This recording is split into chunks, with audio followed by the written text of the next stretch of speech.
There are many great tools and steps of mindful eating, which I talk about in my book in terms of pausing, being present with the food, having deep gratitude and appreciation, not just for the food in front of us, but for the people who brought it there in the fields or however the food came to us on the trucks, the people in the grocery store. So that pause can help us be still, not just physically, but internally. Saying a slight prayer, short prayer or grace. Grace is in cultures all around the world, even if it's not a formal grace or prayer. It might be, thank you for this food. I appreciate this food in front of me. Stay connected to gratitude. Hit the follow button right now and join thousands of listeners tuning in each week. We're the Gratitude Seekers. Come join us.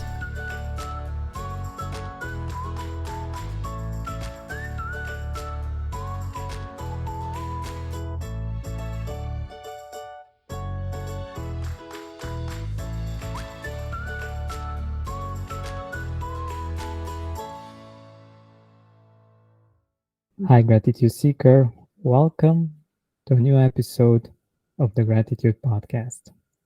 Our guest today is a former manager of national wellness and hospital obesity programs. She brings a wealth of knowledge around helping people uncover the deeper issues driving unhealthy eating.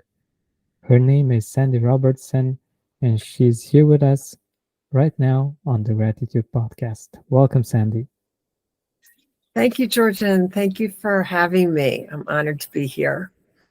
My pleasure. My pleasure. I'm really happy to have you here and to enjoy your presence. And yeah, I'm sure that we'll have a wonderful time together right now. So let us know a little bit more about you. I wanted to keep this introduction brief, but I'm sure that you have uh, a lot to say about all of the things that you've done in your career.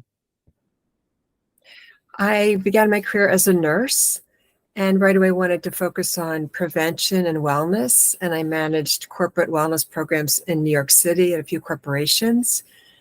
And then I became very interested in the mind-body-spirit connection because from the research and data and everything I was looking at for corporate wellness, even if people exercised and ate well, they weren't necessarily healthy, especially mentally. Again, that mind-body-spirit connection was missing. So that took me on a whole new path of psychoneuroimmunology, holistic nursing, integrative health and healing, and helping people heal in all ways, in a holistic way. And then managing obesity programs, helping people see that being at their optimum weight and caring for themselves is more than about what they're eating or counting calories. It's how they nourish, practice self-care, and love themselves. So that's why my new book really focuses on nourishment and helping people change their relationship with food and eating, but most importantly with themselves.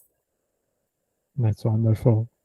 I believe this is where all medicine should start with, or all of these practices, because um, most of the things that we do and most of the illnesses that we get to experience are related to our emotions, to the things that we do each day. And in many cases, we tend to treat, as a society, we tend to treat just the surface, and we think that that's going to fix everything. And in some circumstances, it is very helpful.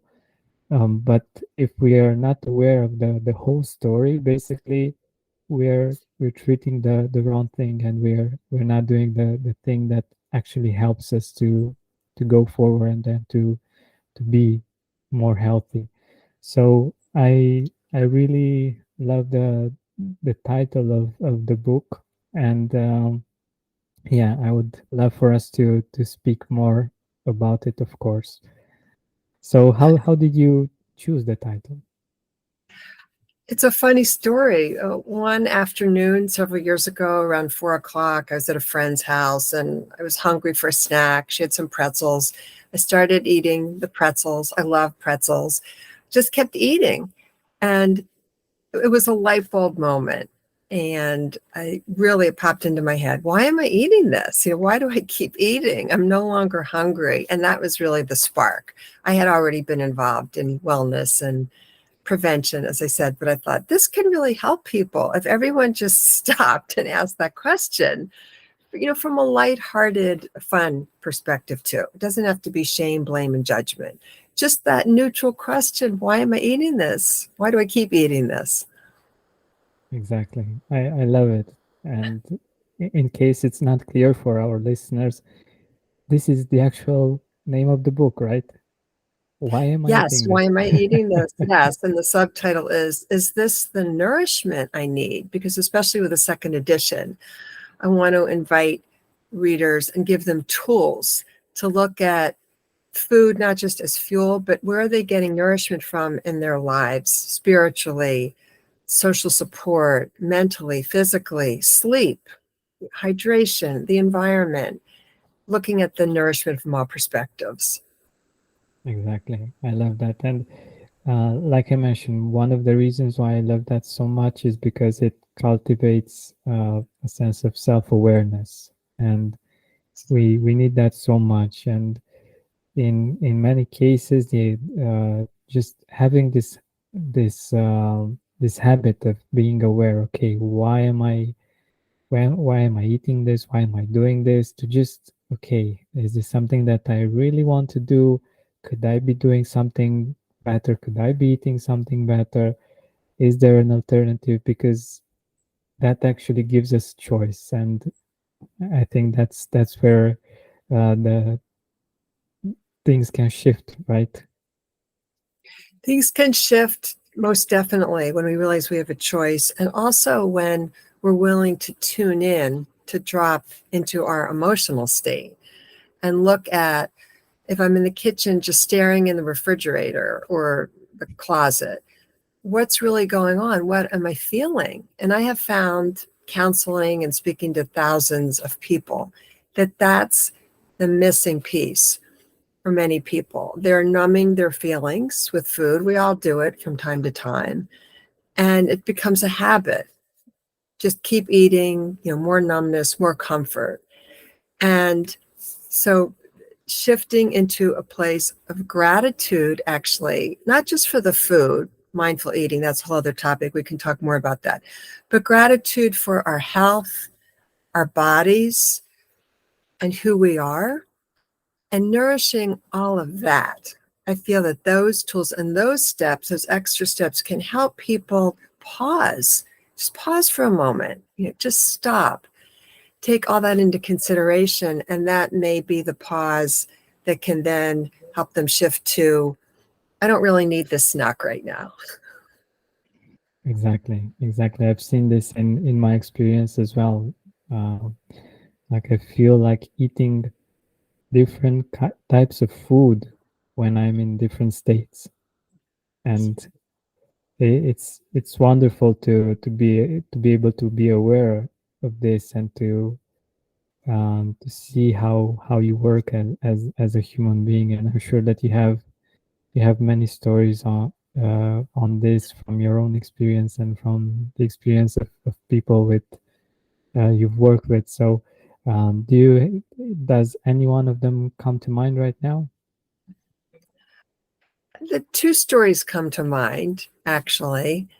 One woman who lived in a senior living environment, group environment, and she realized that stress was causing her to overeat and all the stimulation of all the people around her. And that really struck me because so often while we're eating, we're with families or friends, and maybe we're watching the news or TV. People have children. There's a lot of noise and distraction. And that inner turmoil can cause people to overeat. And once she realized she just needed to think about peace and quiet and shift some of her surroundings, perhaps turning off the television in that space, she started losing weight. I thought that was really fascinating.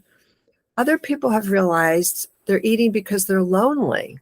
Another client I could think of. And they put the wheel of health that has nutrition, exercise, spirituality, there are many varieties. And this person realized that family, friends, and social support, they were missing loved ones, and started making plans to eat meals with friends and family. And they lost weight because they were overeating because they were lonely. And of course, after COVID and in the world now and everything on Zoom and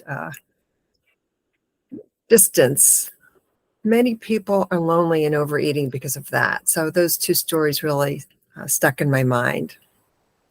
Oh, most definitely. And it makes so much sense because in many situations, um, food brings us comfort, and Yes. in and of itself, I don't think it's a bad thing.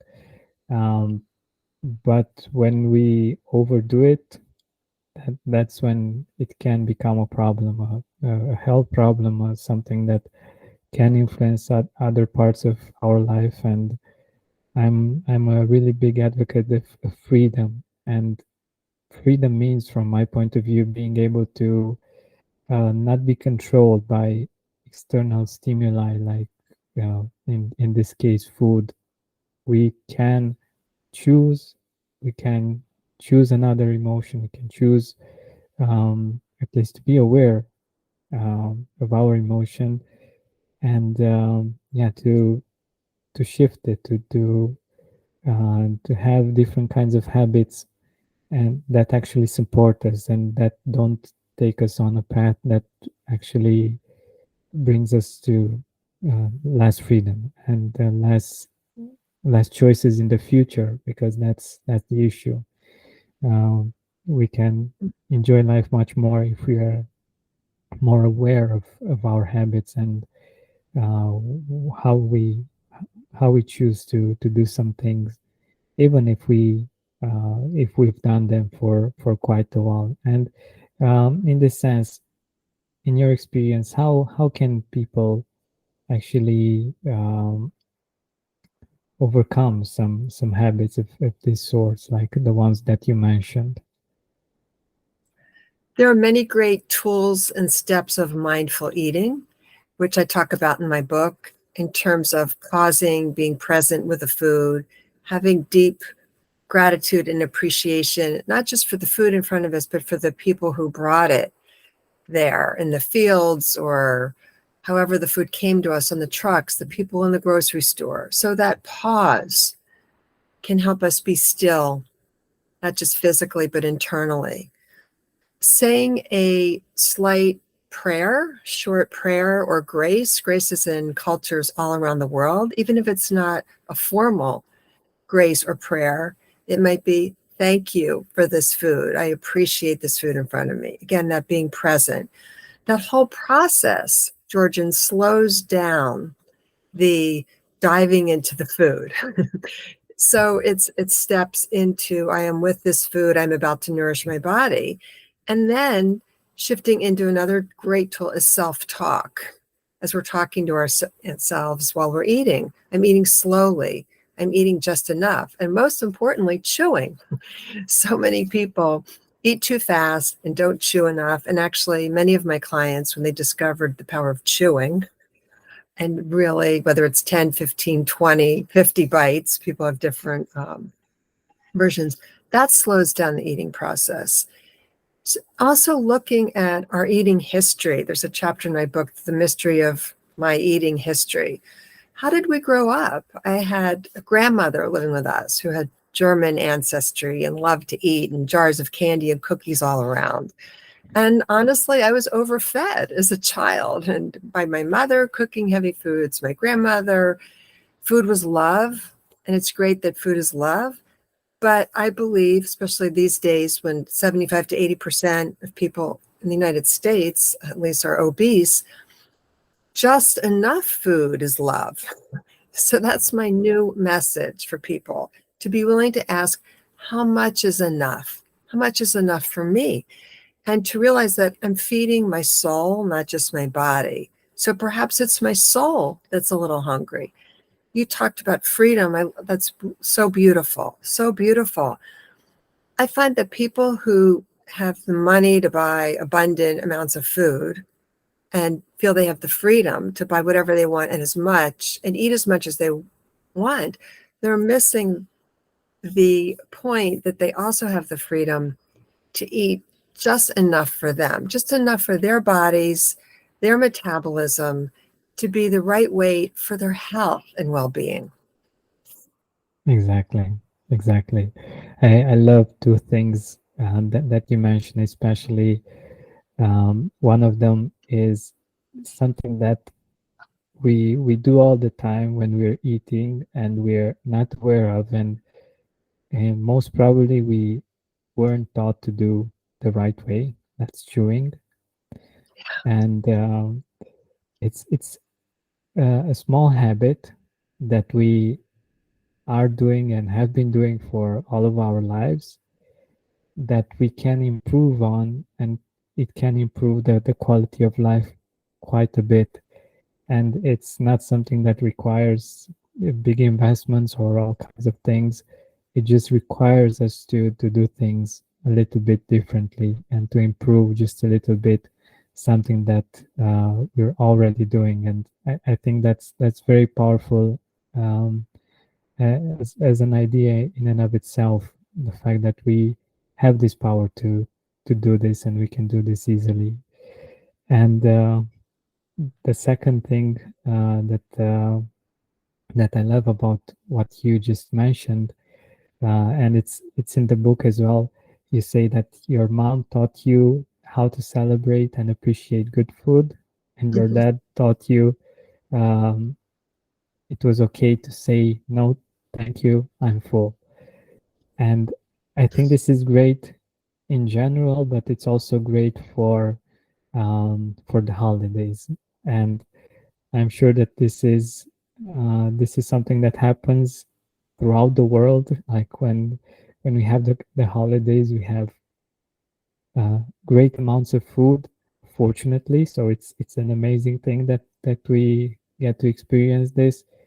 But in my experience, at least, it's just too much when when you're trying to eat everything and uh, out of love. In most situations, people want you to eat everything, uh, but like you mentioned, just this possibly new habit of just saying no, thank you, I'm good, I'm full, is actually something that our listeners can think about and be prepared, you know. It's an act of love and self-care to, yes, enjoy the holidays. Yes, if people overeat a little, of course, with cherished dishes, but there's a gradient of how much is enough or how much overeating. And again, back to self-love and self-nourishment and self-care. And so maybe people can dial it back just a bit and still enjoy, but be so tuned into themselves and also their self-talk helping them and guiding them to say, yeah, I've had fun. This is great. And I can stop now. It's okay. Exactly, exactly. And this is a really personal one, but what I've seen and what from the perspective of a child is that, for instance, my mom likes to cook a lot of things, even if it's not a holiday when I just go home. Um, and I always say, what's most important for me is that you are here with me, that you are present, that we get to spend this time together. And it, from my point of view, so whenever I say that I'm going home, I always say this because for me, this is what matters, the connection, the fact that we get to spend this time. Okay, we eat some food, that's great, but don't uh, invest all of your energy into that. And when we actually get to spend the time, you're spent. You know, uh, you've spent so much time in preparing everything that you're not able to be at your best, like all of you to be there. And yeah, maybe there are mothers listening, or yeah, that could find this perspective helpful. We're all grateful for having a roof over our heads and love the comfort it brings us, so we spend a lot of time indoors. Actually, did you know that Americans spend an average of 90% of their time indoors and take about 20,000 breaths a day? Unfortunately, the quality of the air inside is 2 to 5 times more polluted than outdoor air according to EPA.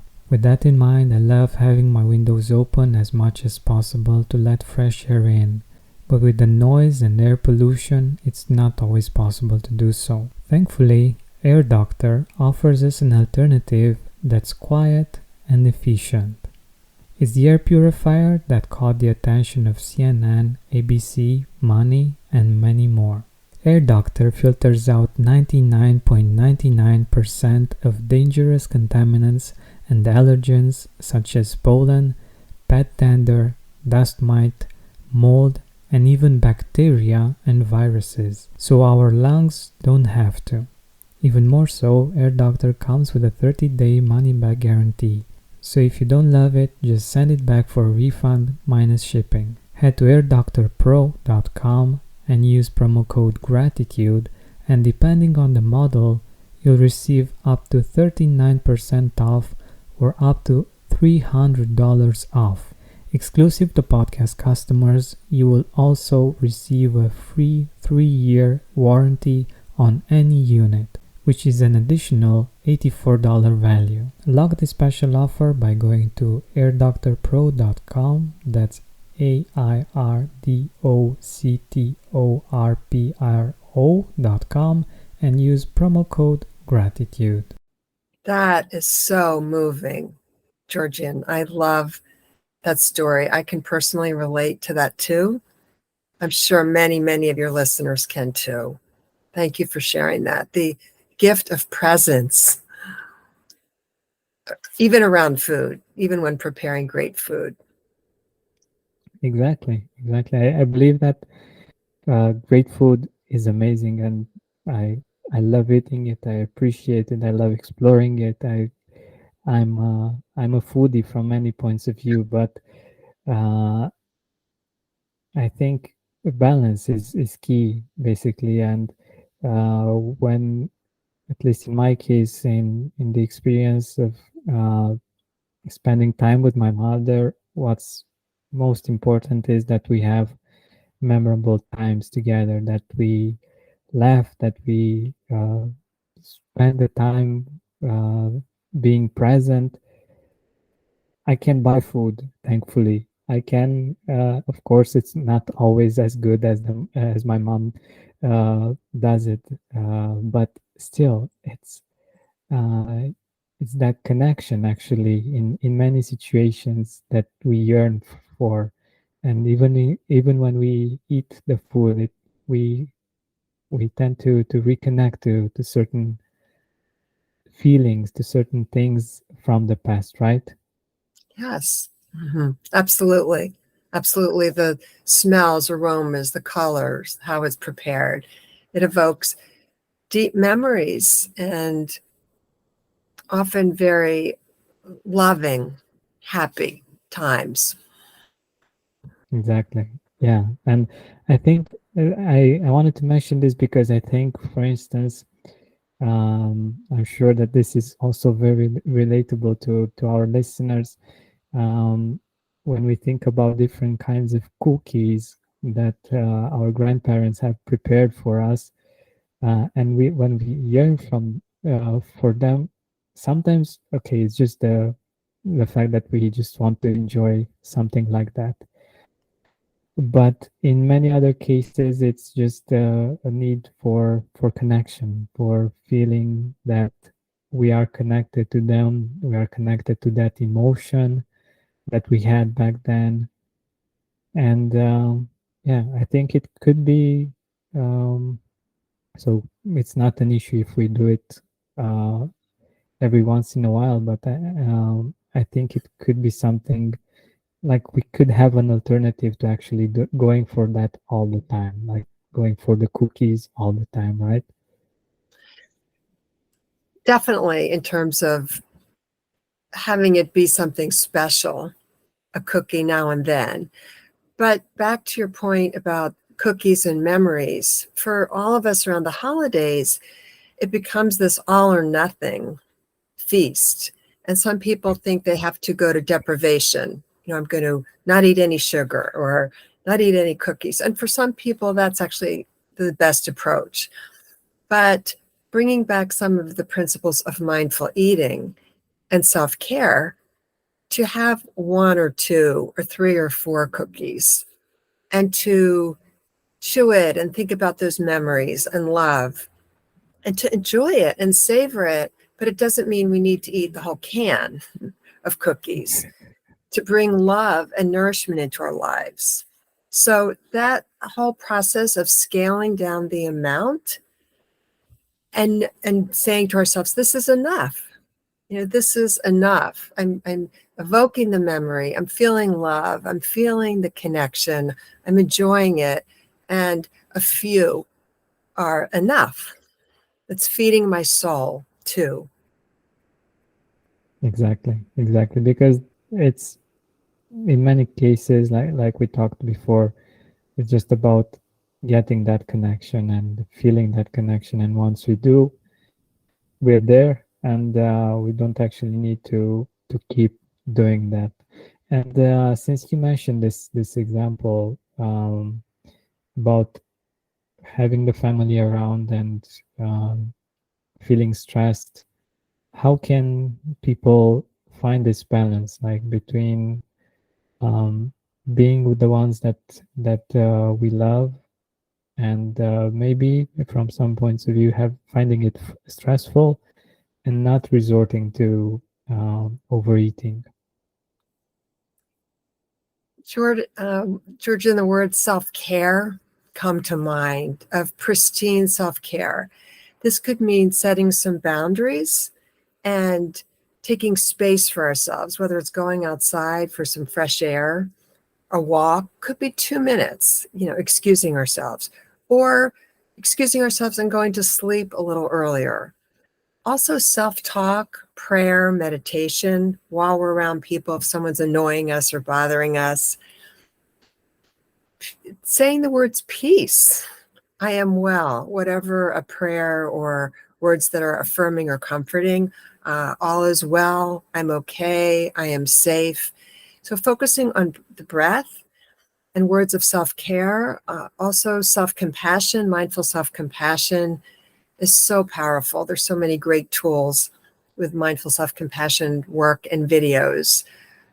Back to I am safe, all is well, some loving kindness meditations. So we can be with a group or one or two family members or friends, maybe perhaps get triggered and still offer ourselves self-care and love, even when we're with others. Yeah, definitely. And it's up to us. And I found this very fascinating when I got to understand this. Of course, people want what's best for us, especially the people in our life that we love and that are close to us. Uh, but they want it from their perspective and from the perspective what they think is best for us. And we always need to be aware of what, so have this kind of filter of, okay, it might be a good idea for you to have this drink, but it might not be a good idea for me because I didn't feel well when I had these kinds of drinks before. So thank you, I appreciate the gesture, but this is not for me. So even if it comes with a lot of friendship and love, it might not be the right thing for ourselves, right? That's a perfect, great example of caring for ourselves, being willing to speak up for ourselves politely, nicely, just like what you just said, and that self-care comes first. It's okay to be around others and care for ourselves at the same time. Exactly. And also another experience that helped me a lot was being a vegetarian in an omnivore house and in an omnivore environment in many cases, and being able to say no and to be okay with the fact that I'm different. And I think in many situations we tend to do things that aren't in accordance with our values because we have that environment, and it's like, okay, just one drink, just one uh, sip, just, I don't know, one one something, and we feel it's not the right thing for us, but we still tend to do it because we want to be a part of the group, a part of, and yeah, I think it's very helpful to be to love ourselves enough uh, to be okay with being different, and to know that we deserve to be loved even if we are not like the others, right? That's so beautiful, what you just said. Yeah, we deserve to be loved. We deserve to give ourselves love. And for me, that's the ultimate form of self-love and self-care, to say, like my father did, no, thank you, I'm full. And he still sat at the table while everyone ate their dessert, and it was okay. No, thank you, I'm full.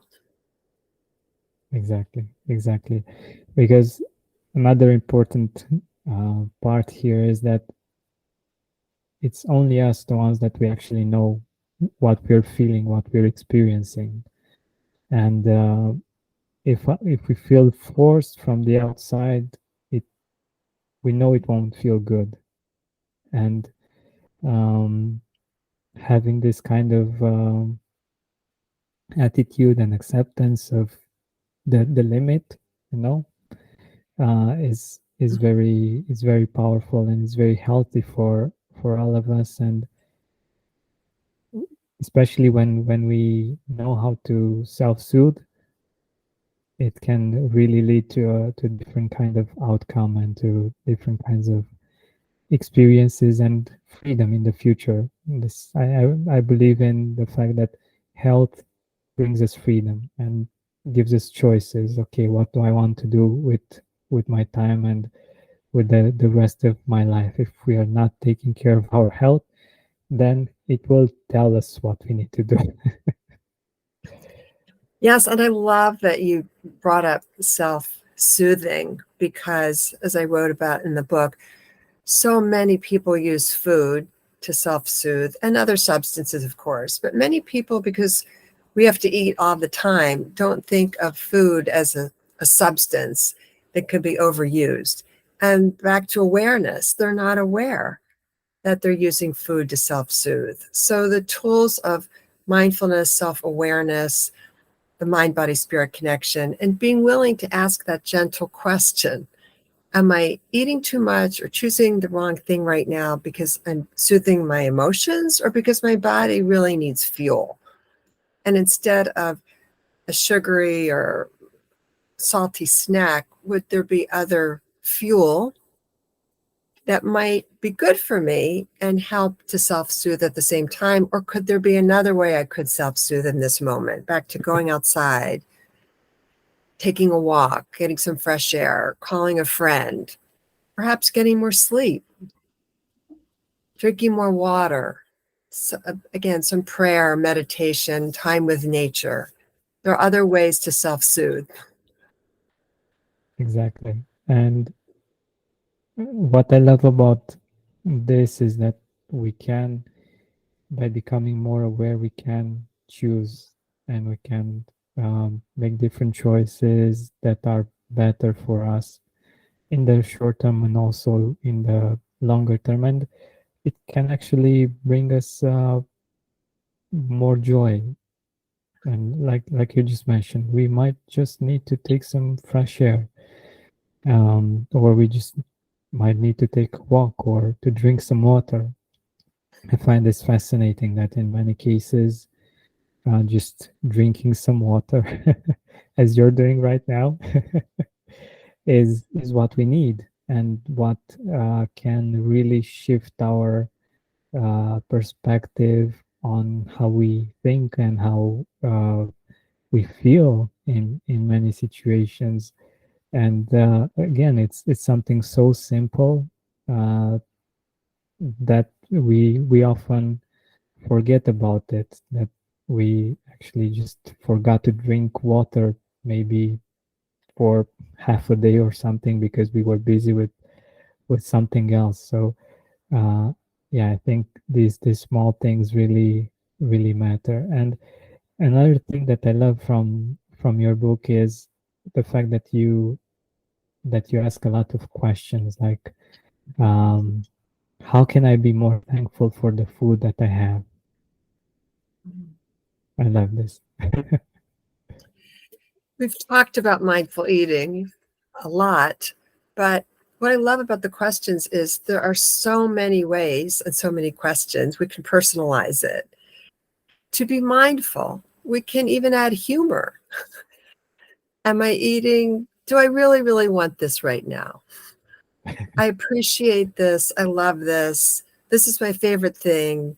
Do I really need it? Is this really what my body needs right now? And I find that the more people can be light with it, ask some questions, and shift away from blame, judgment, or feeling of deprivation. That's one of the main things I've realized counseling thousands of people. They go on a diet and they think that's temporary for a week or two or a month or two. But I've seen a statistic that 80% of people gain back the weight within 2 years because they haven't done the internal shifts of connecting how they're overeating because of their emotions. So some simple self-talk food, some simple self-talk around food and having fun with it and asking questions. Do I really need to eat this right now?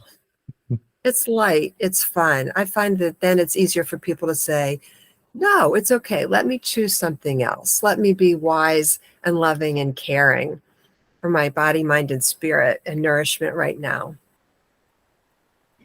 Yeah, definitely. And just this fact that we don't always have to choose some food for what we need.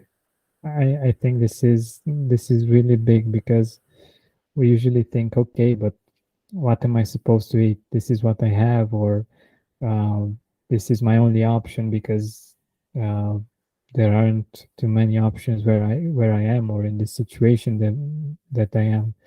Um, but it could be as something as simple as just taking a deep breath or uh, drinking some water or doing something that we really can do easily and that's not related to food directly. And yeah, I think this is really powerful because it gives us choices. I think this is what's most important. And when we do this and we make make it as a habit, I think this is actually what um, makes your method so successful because people tend to do it more often and more easily in time because it becomes part of who we are and how we do things as it is with the chewing in a certain way. We didn't think about it for too long when we were taught how to chew, or maybe we weren't even taught how to chew. Um, and yeah, we just keep doing it in a certain way, and the things that we do consistently lead to different kinds of outcomes, right? Yes, and your example of going outside, I talk and write about changing standpoint and viewpoint. So by shifting our perspective. And the book gives a lot of tools for shifting our internal perspective, how we're thinking about things, self-talk, why do I really need this, mindfulness, but then shifting our external environment can support us and being aware too of our energy system, our internal energy system, external. Are we being bombarded with overstimulation, either the media or perhaps we live in a big city with a lot of noise pollution, energy, electromagnetic energy. So being tuned in to all of that, mind, body, spirit, and energy, and in any given moment when we think we need to eat or overeat or need a snack, just tuning in and checking in. Could it be one of those things that's out of balance? For some people, taking a shower, nice soothing shower and having, or being in water, any kind of water, a bath, having water run over our bodies, lighting a candle, there are many kinds of aromatherapy and essential oils to just clear and cleanse our external environment and our internal environment. I think that's very nourishing too. Exactly. It's so powerful. And in the practice of gratitude as well, like one of the things that makes practicing gratitude hard is the fact that uh, we have this hedonic adaptation that, for instance, if we come from an outside environment where it's cold and we get in and it's warm, we feel grateful that it's warm and it's okay. But after a while, we just feel that okay, this is normal. We forget that it's cold outside. We just feel like okay, this is how it is, and it's nothing special, and it's nothing to be grateful for. But when we go out, we remember we have the contrast. We um, remember the fact that oh my god, it was so warm inside. It's so freezing outside, and it's so good when you get back in. You know. Being grateful all the time and having that perspective, whether it's about warmth or food, back to, as we've been talking about, deep appreciation and not forgetting that. So I love the themes of all your podcasts and how to weave gratitude into our lives, because we can be in a space of gratitude all the time. And that can support people so much when not just around food, but being grateful for our bodies and how to care for ourselves, mind, body, spirit, and energy system. Exactly. Because we are not just one of them. We're not just our mind. We're not just our emotions. We're not just our body.